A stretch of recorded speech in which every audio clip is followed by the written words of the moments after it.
When the Lumia 830 broke cover at IFA 2014, we were struck by its resemblance to the earlier Lumia 1020, a device which, thanks to its huge camera, stands alone as the only super shooter in the Windows Phone lineup. Microsoft touted the 830 as a kind of affordable successor, a so-called mid-range flagship designed to compete on cost. But with the Lumia 1020 available for a full hundo cheaper, is newer really better in this case? Let's find out. I'm Michael Fisher with Pocketnow, and this is Lumia 830 versus Lumia 1020.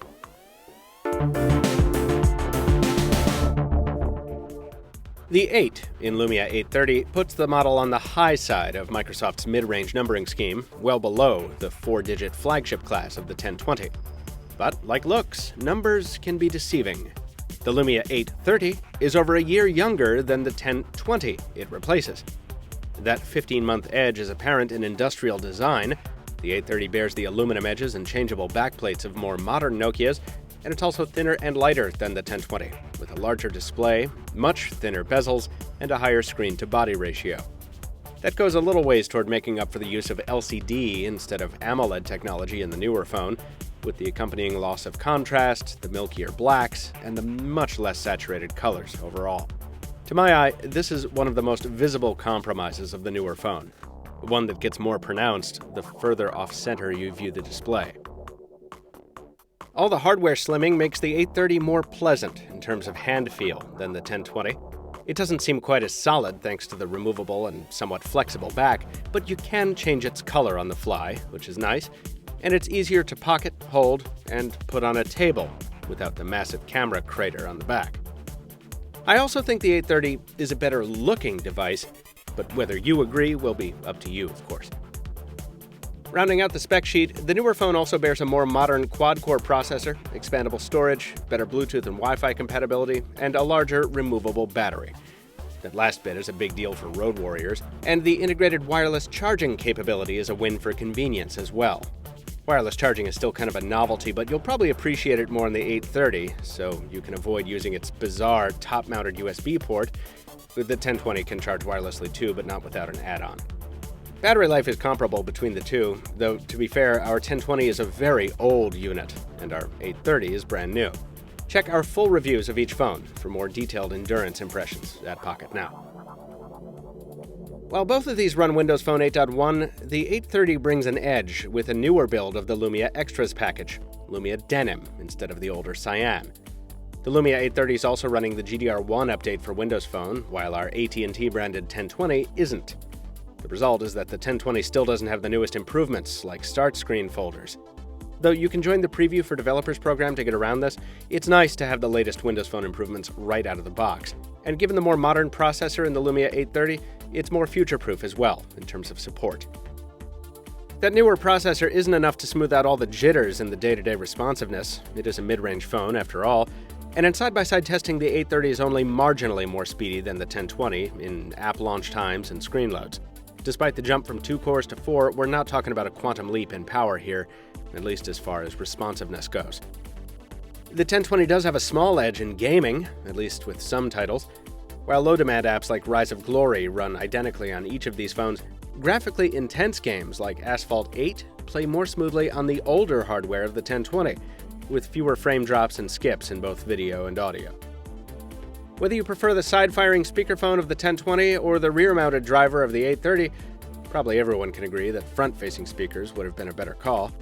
And speaking of audio, there's not much here to distinguish these from one another in terms of phone calls. Just like the 1020, the 830 delivers adequate call quality, with nothing really remarkable in terms of noise cancellation or clarity. One of the biggest differences in cameras here comes right at the startup.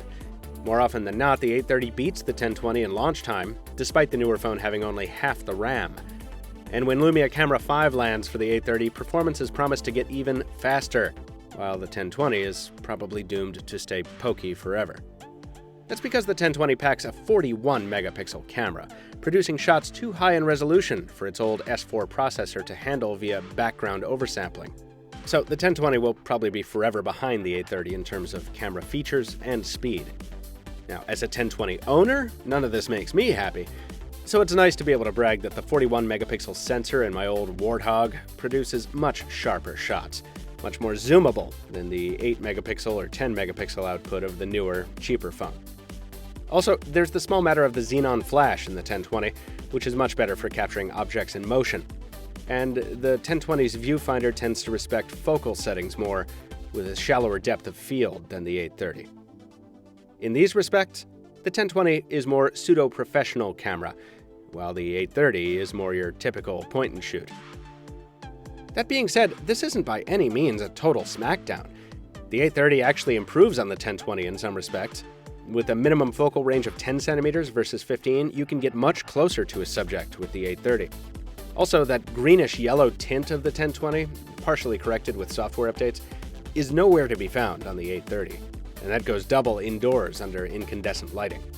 Given the almost comical color reproduction problems of the 1020 in some of these shots, it's easy to forget just how much more capable its sensor is, until you remember that you can take the raw 38-megapixel DNGs into your editing software of choice and tweak them to your heart's content.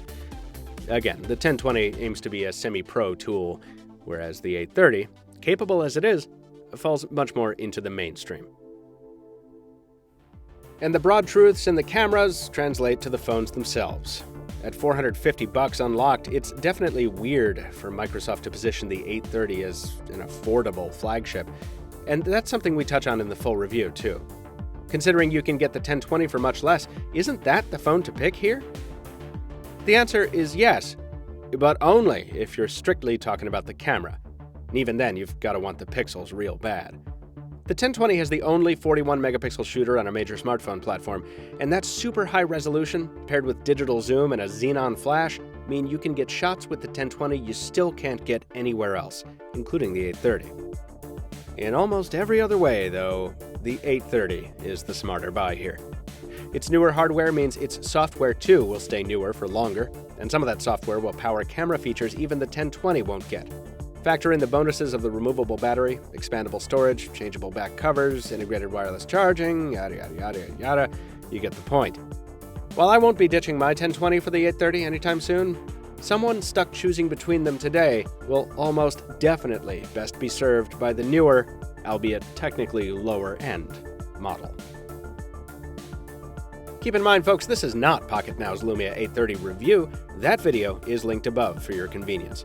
Also, check out our other recent Windows Phone videos and visit us at the links in the description below. Till next time, this has been Michael Fisher with Pocketnow, Captain Two Phones on Twitter, reminding you to keep your USB port in the right place. You hear?